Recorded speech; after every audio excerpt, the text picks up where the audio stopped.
tumultuous events. How you must be very angry at being thrown out of the party that you've been a member of for more than 40 years. I guess the emotion is more sorrow and disappointment. You know, as you've rightly said, I've been a member since I left university. I was a member of the government until 6 weeks ago, Minister for Health, and I now find myself outside the party I know and love. And I've just been on one of the other channels, and they describe me as the epitome of conservatism and the Conservative Party, and that's what I think I am. Right, and a lot of people in your position, a lot of the 21, have been saying it's not me, it's them. You know, it's not me who's changed, it's the party. Do you recognise the Conservative Party? I recognise the core values of being pro-business, pro-the individual, pro-self-responsibility, getting the best deal for our country. I don't recognise the fanaticism. We all stood on a manifesto of 2017 of a smooth and orderly exit after the referendum. I voted for that 3 times.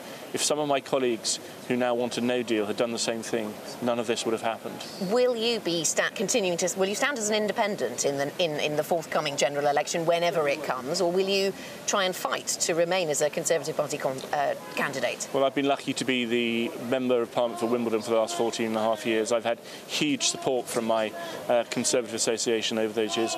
I would like still to represent the party I know and love as a Conservative Member of Parliament, and I will be asking them to consider whether or not they do better to have me, even if on this one issue I differ from some of the well, actually, some of Mr Johnson's advisers, probably not even Mr Johnson. Right.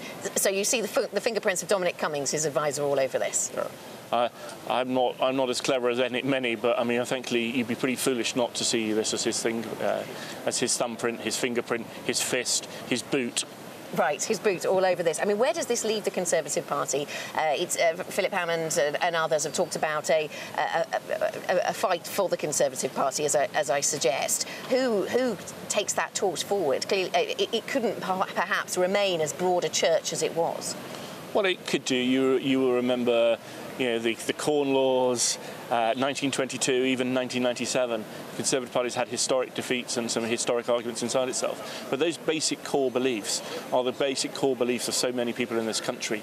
Conservatives with a small c who vote Conservative with a big C. And those are still the beliefs. And this one issue is dividing us. But I reckon the Conservative Party, under a huge number of people, I'd like to play a part in its future as well as its past. What do you think the very near term holds then? Do we get a vote on a general election later on today? It looks unlikely to pass if we do.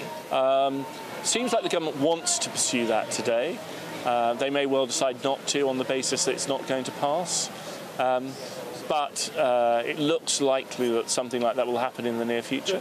There is, of course, the possibility that the bill won't pass and then the government won't decide not to do that. There is also the possibility in normal times what would have happened today is that the government would have been talking to people like me, trying to persuade me not to vote for the legislation this afternoon and actually find a compromise. And there is still a compromise out there if the government wants to take it. That's interesting. Could there be any compromise, though, if Dominic Cummings is in the driving seat, as you say, his boot's all over this? Well, that's the problem. I think that, as I say, in normal times there would be a compromise. The compromise would be actually that House of Commons was able to sit throughout the whole of September and October to consider the progress that Boris has said he's making. I absolutely want him to get a deal, and if he gets a deal, I'll vote for it, whether I have the whip or not. But, you know, and what happened last week is, I'm afraid, although people trust the Prime Minister, it's caused huge mistrust in some of the people giving him advice.